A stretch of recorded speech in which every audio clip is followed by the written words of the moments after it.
Hi friends, అందరికీ నమస్తే. నా పేరు నాగేష్. మీరు చూస్తున్న నాగేష్ ట్రక్ ట్రావెలర్. ఈ క్యాన్లను అయితే డీజిల్ కొట్టించిన మన బండి అయితే వరంగల్ దగ్గరికి బట్ల లోడ్ వేసుకొని వస్తా అంటే ఎయిర్లాక్ అయితే అయింది. ఎయిర్లాక్ అయితే డీజిల్ పట్టుకొచ్చి ఎయిర్లాక్ తీసిన, డీజిల్ పోసి ఎయిర్లాక్ తీసి ఆ కిక్కర్ మంచిగా టైట్ చేసుకున్నా. టైట్ చేసుకొని ఇవరిదాకనైతే ఆటో డ్రైవర్ని ఉంచుకున్నా. ఇది సెల్ఫ్ కొట్టడానికి పనిచేస్తాడని చెప్పి నేను ఒక్కనే ఉన్నా, హెల్పర్ అయితే లేడు. ఈ ట్రిప్లో చాలా కష్టమవుతుంది. అయితే డీజిల్ మనది అన్లోడ్ వచ్చేదాకా ఉంటుంది అనుకున్నా, కానీ ఈసారి అయితే మధ్యలో ఎయిర్లాక్ అయింది. అందుగురించే ఆటో డ్రైవర్ని అయితే సహాయం చేయనోడితోటే చేసిండు.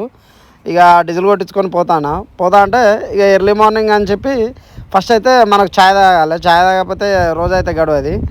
ఈ కాంటకాడి మిల్ కాడికి పోతే మిల్ కాడిని అయితే కాంట పని చేయట్లేదు. మళ్ళీ రిటర్న్ వాపస్ మళ్ళీ వరంగల్ సైడు 5 కిలోమీటర్లు అయితే వచ్చేటప్పుడు అయితే డీజిల్ చూసిన, డీజిల్ బంకును చూసుడుతోటే ఫస్ట్ అయితే ఒక 5,000 అయితే డీజిల్ కొట్టించిన.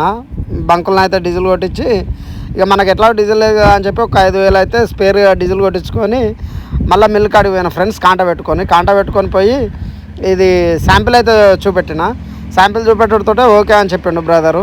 అంతలో నేను రాంగా తెచ్చుకున్న ఇడ్లీ ఉండే. ఇక ఇడ్లీ తినేసి ఇక వాళ్ళు ఎప్పుడు అన్లోడ్ చేస్తే అప్పుడు చేయని అని చెప్పి సైలెంట్గా చూస్తాను. అన్లోడ్ చేసిన తర్వాత మన వెహికల్కి అయితే వీల్ అలాట్మెంట్ చేయాలి ఫ్రెండ్స్. అమ్మాలలో అయితే ఇంకా రాలేదు. నేను టిఫిన్ చేసిన చాలాసేపు అయింది వెయిట్ చేయబట్టి. అమ్మాలలో అయితే రాలేదు. అమ్మాలలో వచ్చుడితోటే వెంబడే స్టార్ట్ చేస్తామన్నారు. పైన చూస్తేనేమో మబ్బు ఉన్నది, వాతావరణం అయితే మంచిగా లేదు. పైన మబ్బు ఉన్నది. అన్లోడింగ్ అయితే స్టార్ట్ చేసిండ్రు. ఇది అయిన తర్వాత ఇక వీల్ అలాట్మెంట్ కాడ పెట్టించి నేనైతే ఈ వీల్ అలాట్మెంట్కి అపోజిట్లో ఒక బిర్యానీ హోటల్ ఉన్నది, అక్కడనైతే బిర్యానీ తిని ఇక వీల్ అలాట్మెంట్ అయితే చేయించిన ఫ్రెండ్స్. మన టైర్లు అయితే చాలా ఘోరంగా రాంగ్ జరుగుతున్నాయి. వీల్ అలాట్మెంట్ చేయించి ఇక లోడింగ్ గురించి అయితే చూస్తాను ఫ్రెండ్స్. ఇలాంటి లారీకి సంబంధించిన వీడియోలు కావాలంటే మన ఛానల్ ఒకసారి చెయ్యండి ఫ్రెండ్స్. జై హింద్, ఉంటాను.